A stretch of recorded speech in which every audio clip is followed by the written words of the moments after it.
Токаев Кумтөрдүн Кыргызстанга өтүшү менен куттуктады. Казакстандын президенти Касым-Жомарт Токаев Кыргызстандын президенти Садыр Жапаров менен телефондон сүйлөштү.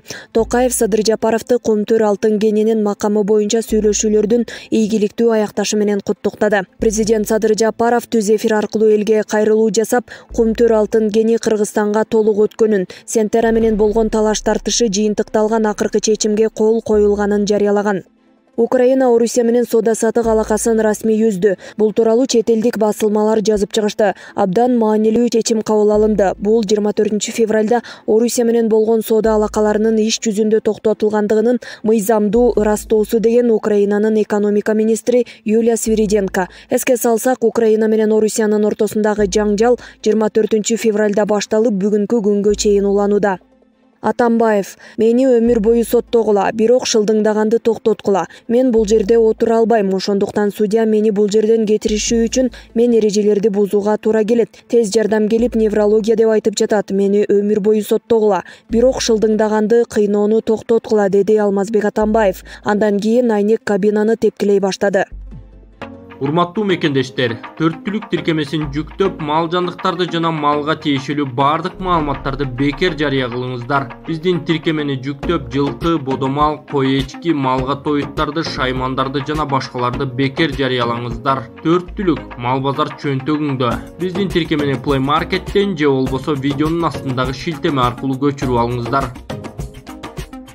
Орусия аскердик атайын операцияга санкцияларга 1 жыл мурун даярданган. Орусия Украинадагы аскердик атайын операцияга жооп беретинде киргизилген азыркы санкцияларга 1 жыл мурун даярдана баштаган. Биз 1-2 ондогон жылдардан бери санкциялардын астында жашап жатабыз жана чындыгында бул абалга көнүп калдык. Биз бул санкцияларга 1 жыл мурун даярдана баштаганбыз жана азыр албетте экономикада абдан оор абал. Бирок биздин экономика дагы эле бутуна туруп кетет. Балким биз ден соолугубузга зыяны тийбегендир. Бирок экономика жана макростабилдүүлүк көз карашы боюнча биз коопсузбуз. Биз өндүрүш секторубузду улуттук технологияларды өнүктүрүүгө түрткү берип, бул кырдаалдан пайда көргөнгө аракет кылып жатабыз, деди Песков.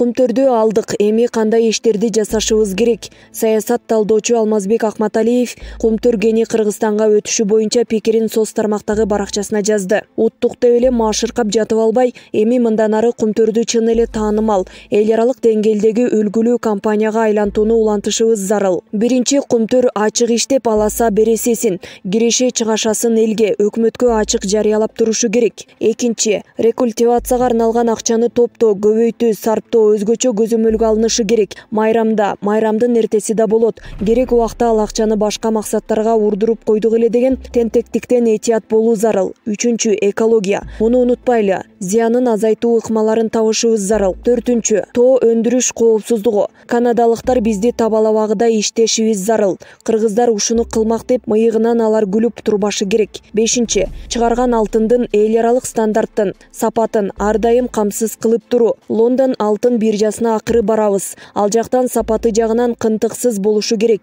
99% алтын болушу керек. Алтынчы, социалдык проекттер Кумтөр элге түз жардамын мындан ары да көрсөтүп, билим, илимге колдоо кылып турушу зарыл. Бул коомдук психология үчүн абдан маанилүү.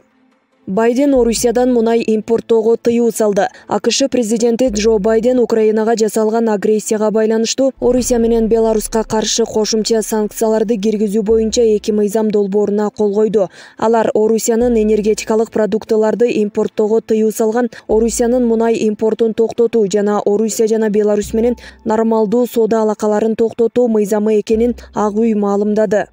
Соке уялбай резиденцияда кантип жашап жатат. Буга чейин камалып чыккан ондогон чиновниктердин коррупциялашкан иштери, кой таш окуясы, пандемияда элге бербей өздөрү ээлеп алган гум жардамдар, миллиондор, акыры мамлекетти тоңгуюкка алып келип салган көрүнүш, мунун баары Сооронбай Жээнбековдун акылсыз башкаруусуна байланыштуу. Мамлекеттик казынаны рейдерлик баскынчылык жолу аркылуу байлык талашууга барышты. Кыскасы, Кыргызстанды кыйратып баратканда октябрь төңкөрүшү болуп кетип, бир Кудай сактады окшойт. жыйынтыгында экономикалык, социалдык, саясий көйгөйлөрдү Садыр Жапаровго белек катары таштап кетти. Алмазбек Атамбаевдин артынан Сооронбай Жээнбеков министр, губернатор, премьер-министр, президент болуп жакшылыкка жамандык жасап, акыры досуна ит кордукту көрсөтүп камаптынды. Эми бул маселени да чечиши керек. Санай берсек, баш ооруткан жагдай көп. Ошентип мамлекетти артка тартканы аз келгенсип, учурда уялбай резиденцияда жашап жатат. Акыры камакка алынарын сезсе керек.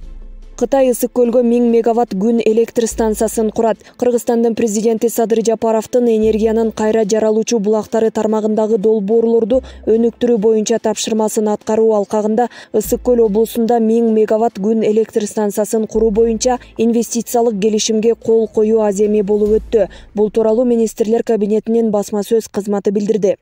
Украина Бузаваяда жай тургундар көмүлгөн жапырт көрүстөн табылды. Украинанын борбору Киевдин түндүк тарабында жайгашкан Бузавая айылында ондогон жай тургундардын сөөгү көмүлгөн жапырт көрүстөн табылды. Сөөктөр май куючу жайдын жанына көмүлгөн. Маалыматка ылайык, мындан тышкары жай тургундардын сөөктөрү аткылоого туш болгон. Автоунаалардын ичинде да табылган. Көз карандысыз булактар бул маалыматты тастыктай элек. Президент өзү дагы Бейшеналиевге эскерткен. Жакында чечим кабыл алынат. Бир аттуу, анын ичинде өкмөткө жумушка келгендер кынтыксыз иштеши керек. Адам баласынын аброюна шек келтирбеши керек. Мен ошондой позицияда турам жана командаман талап кылам. Биз бир эмес 2 жолу президент дагы, мен дагы ак кишиден, Бейшеналиевден сурандык. Улуу киши экенсиз. Өзүңүздүн жүрүм-турумуңузду оңдоп, оюңуздун баарын балп этип айта бербей, мыйзамдын жана этиканын чегинде иш алып барыңыз. Сиздин реформаларыңызга эч ким тоскоолдук болбойт, дейт Акылбек Жапаров.